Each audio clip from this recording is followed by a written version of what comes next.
Hello friends, welcome to my channel the study hub. उम्मीद है आप लोग घर पर होंगे और स्वस्थ एवं सुरक्षित होंगे। आज हम लोग पुनः केमिस्ट्री के कुछ महत्वपूर्ण प्रश्नों को डिस्कस करने वाले हैं और हमारा आज का टॉपिक है फ्यूल्स, ईंधन।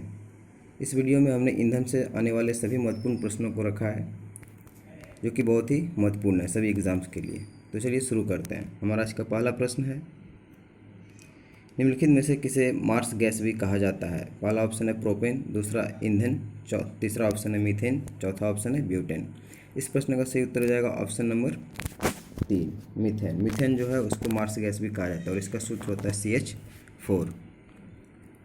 हमारा अगला प्रश्न है, निम्नलिखित में से किस ईंधन का उपयोग ताप विद्युत संयंत्रों में नहीं किया जाता है? यानी दिए गए जो ईंधन है इनमें से किस ईंधन का उपयोग विद्युत ताप संयंत्रों में नहीं किया जाता है? पहला ऑप्शन है प्राकृतिक गैस, दूसरा ईंधन गैस, तीसरा ऑप्शन है यूरेनियम, चौथा ऑप्शन है कोयला। इस प्रश्न का सही उत्तर हो जाएगा ऑप्शन नंबर 3, यूरेनियम। यूरेनियम का प्रयोग जो है नाभिकीय ईंधन के रूप में किया जाता है। हमारा अगला प्रश्न है, बायोगैस का प्रमुख हिस्सा कौन होता है? पहला ऑप्शन है हाइड्रोजन, दूसरा नाइट्रोजन, तीसरा मीथेन, चौथा कार्बन डाइऑक्साइड। इस प्रश्न का सही उत्तर हो जाएगा ऑप्शन नंबर 3, मीथेन। मीथेन जो है बायोगैस का प्रमुख हिस्सा होता है। हमारा अगला प्रश्न है, ईंधन के एक इकाई द्रव्यमान में पूर्ण दहन से उत्पन्न ऊष्मा की मात्रा को क्या कहते हैं? ईंधन के एक इकाई द्रव्यमान के पूर्ण दहन से उत्पन्न ऊष्मा की मात्रा को क्या कहा जाता है? पहला ऑप्शन है ईंधन का ऊष्मीय मान, दूसरा ईंधन की वाष्पशीलता क्षमता, तीसरा ऑप्शन है ईंधन की प्रज्वलन ताप, चौथा ऑप्शन है ईंधन की ऊष्मीय क्षमता। तो इस प्रश्न का सही उत्तर हो जाएगा ऑप्शन नंबर 1, ईंधन का ऊष्मीय मान। हमारा अगला प्रश्न है, रसोई गैस के रिसाव का आसानी से पता लगाया जा सके उसके लिए उसमें क्या मिलाया जाता है?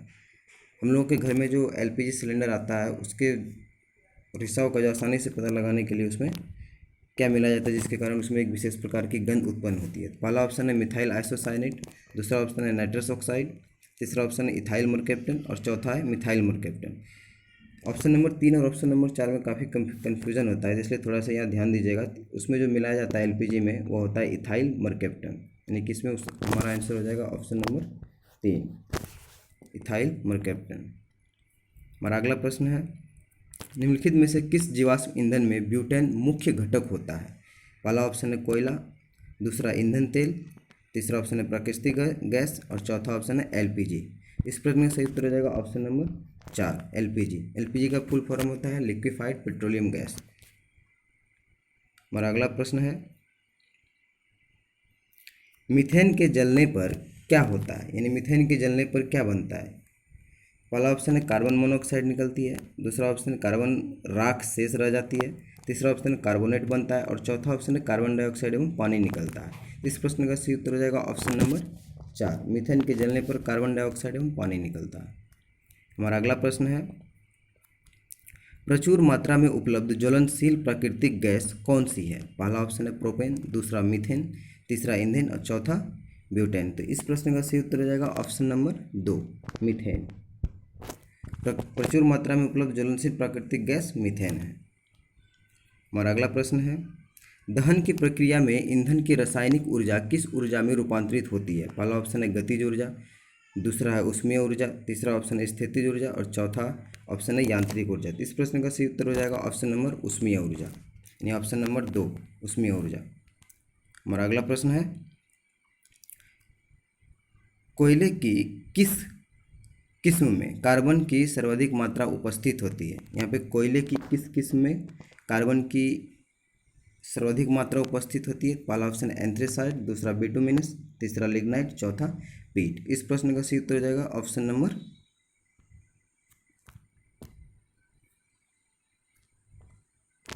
1, एंथ्रेसाइट। और इसी में पूछा जाए अगर सबसे कम कार्बन की मात्रा पूछी जाए तो वो हो जाएगा ऑप्शन नंबर 4, यानी पीट। हमारा अगला प्रश्न है, ठोस कोयले को तरल हाइड्रोकार्बन में परिवर्तित करने वाली प्रक्रिया को क्या कहते हैं? पहला ऑप्शन है कैटालिटिक कन्वर्जन, दूसरा है क्रैकिंग, तीसरा ऑप्शन है कार्बोनेशन, चौथा है द्रवीकरण। इस प्रश्न का सही उत्तर हो जाएगा ऑप्शन नंबर 4, द्रवीकरण। ठोस कोयले को तरल हाइड्रोकार्बन में परिवर्तित करने वाली प्रक्रिया को द्रवीकरण कहा जाता है। हमारा अगला प्रश्न है,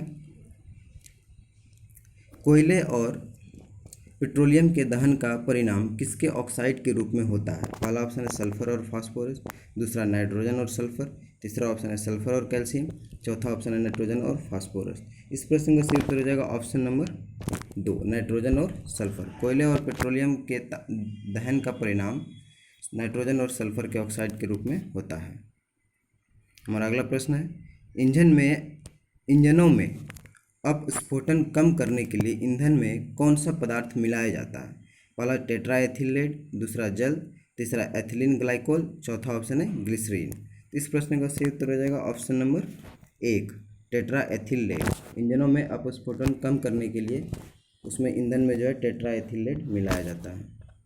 हमारा अगला प्रश्न है, निम्नलिखित में से किसके द्वारा डीजल की गुणवत्ता प्रदर्शित की जाती है? पहला ऑप्शन है ऑक्टेन संख्या, दूसरा है क्वथनांक, तीसरा हिमांक, चौथा सीटेन संख्या। इस प्रश्न का सही उत्तर हो जाएगा ऑप्शन नंबर 4, सीटेन संख्या। और यहीं पे अगर पेट्रोल की बात की जाए तो उसकी गुणवत्ता जो हम लोग ऑक्टेन संख्या में नापते हैं। हमारा अगला प्रश्न है, कुल गैस में उपस्थित घटक का चयन कीजिए। पहला ऑप्शन है हाइड्रोजन, दूसरा मीथेन, तीसरा कार्बन मोनोऑक्साइड, चौथा ये सभी। इस प्रश्न का सही उत्तर हो जाएगा ऑप्शन नंबर 4, ये सभी। कुल गैस में जो है ये सारे घटक उपस्थित होते हैं, हाइड्रोजन, मीथेन और कार्बन मोनोऑक्साइड, ये सभी। हमारा अगला प्रश्न है, चारकोल का निर्माण किस विधि से होता है? पहला ऑप्शन है लकड़ी को जलाने से, दूसरा ऑप्शन है लकड़ी के प्रभाजी आसवन से, तीसरा ऑप्शन लकड़ी के भंजक आसवन से, चौथा ऑप्शन है कोयले के भंजन आसवन से। इस प्रश्न का सही उत्तर हो जाएगा ऑप्शन नंबर 3, लकड़ी के भंजक आसवन से। हमारा अगला प्रश्न है, पेट्रोलियम में निम्नलिखित में से कौन से तत्व उपस्थित होते हैं? पहला ऑप्शन है कार्बन, दूसरा हाइड्रोजन, तीसरा सल्फर, चौथा ये सभी। इस प्रश्न का सही उत्तर हो जाएगा ये सभी। पेट्रोलियम में कार्बन, हाइड्रोजन, सल्फर ये सभी तत्व उपस्थित होते हैं। हमारा अगला प्रश्न है, पेट्रोलियम का शोधन किस विधि से किया जाता है? पहला ऑप्शन है भंजन आसवन, दूसरा प्रभाजी आसवन, तीसरा क्लोरीनीकरण, चौथा हाइड्रोजनीकरण। इस प्रश्न का सही उत्तर हो जाएगा ऑप्शन नंबर 2, प्रभाजी आसवन।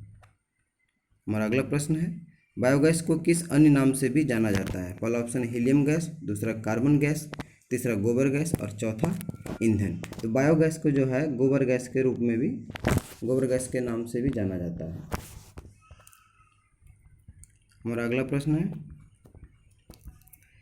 निम्नलिखित में से किस वैज्ञानिक ने गोबर गैस प्रणाली का आविष्कार किया था? पहला ऑप्शन है सीवी रमन, दूसरा हरगोविंद खुराना, तीसरा है सीवी देसाई, चौथा है जेसी बोस। इस प्रश्न का सही उत्तर हो जाएगा ऑप्शन नंबर 3, सीवी देसाई। गोबर गैस प्रणाली का आविष्कार जो है सीवी देसाई ने किया था। हमारा अगला प्रश्न है, जेट्रोफा नामक वनस्पति से निम्नलिखित में से किस ईंधन का निर्माण किया जाता है? जेट्रोफा नामक वनस्पति से किस ईंधन का निर्माण किया जाता है? पहला ऑप्शन है हाइड्रोजन गैस, दूसरा ऑप्शन है बायोगैस, तीसरा बायोडीजल, चौथा मीथेन। इस प्रश्न का सही उत्तर हो जाएगा ऑप्शन नंबर 3, बायोडीजल। जेट्रोफा नामक वनस्पति से जो है बायोडीजल नामक ईंधन निर्माण किया जाता है। हमारा अगला प्रश्न है, कार्बन मोनोऑक्साइड तथा नाइट्रोजन गैस के गैसीय मिश्रण को कहते हैं। कार्बन मोनोऑक्साइड तथा नाइट्रोजन गैस के गैसीय मिश्रण को क्या कहते हैं? पहला ऑप्शन है कोल गैस, दूसरा ऑप्शन है जल गैस, तीसरा प्रोड्यूसर गैस और चौथा है प्राकृतिक गैस। इस प्रश्न का सही उत्तर हो जाएगा ऑप्शन नंबर 3, प्रोड्यूसर गैस। हमारा अगला प्रश्न है, रॉकेट को चलाने में प्रयुक्त ईंधन क्या कहलाते हैं? पहला ऑप्शन है बायोमास, दूसरा कोक, तीसरा प्रणोदक, चौथा कोल गैस। इस प्रश्न का सही उत्तर हो जाएगा ऑप्शन नंबर 3, प्रणोदक। हमारा अगला प्रश्न है, भूरा कोयला के नाम से किसे जाना जाता है? पहला ऑप्शन है पीट, दूसरा लिग्नाइट, तीसरा बिटुमिनस, चौथा एंथ्रासाइट। इस प्रश्न का सही उत्तर हो जाएगा ऑप्शन नंबर 2, लिग्नाइट को जो है वह भूरे कोयले के नाम से भी जाना जाता है। हमारा अगला प्रश्न है, किसी ईंधन के अपस्फोटी रोधी गुण को दर्शाती है? पहला ऑप्शन है स्वर्ण संख्या, दूसरा प्राकृतिक संख्या, तीसरा ऑक्टेन संख्या, चौथा ऑप्शन है मैक संख्या। तो इस प्रश्न का सही उत्तर हो जाएगा ऑप्शन नंबर 3, ऑक्टेन संख्या। किसी ईंधन के अपस्फोटी रोधी गुण को ऑक्टेन संख्या दर्शाती है। हमारा अगला प्रश्न है, जिस न्यूनतम ताप पर कोई पदार्थ जलना शुरू करता है उसे उस पदार्थ का क्या कहा जाता है? पहला ऑप्शन ऊष्मीय मान, दूसरा ज्वलन ताप, तीसरा कैलोरी मान, चौथा इनमें से कोई नहीं। इस प्रश्न का सही उत्तर हो जाएगा ऑप्शन नंबर 2, ज्वलन ताप। जिस न्यूनतम ताप पर कोई पदार्थ जलना शुरू करता है उसे उस पदार्थ का ज्वलन ताप कहा जाता है। हमारा अगला प्रश्न है, पेट्रोल से लगने वाली आग के आग के लिए किस प्रकार के अग्निशामक का प्रयोग किया जाता है?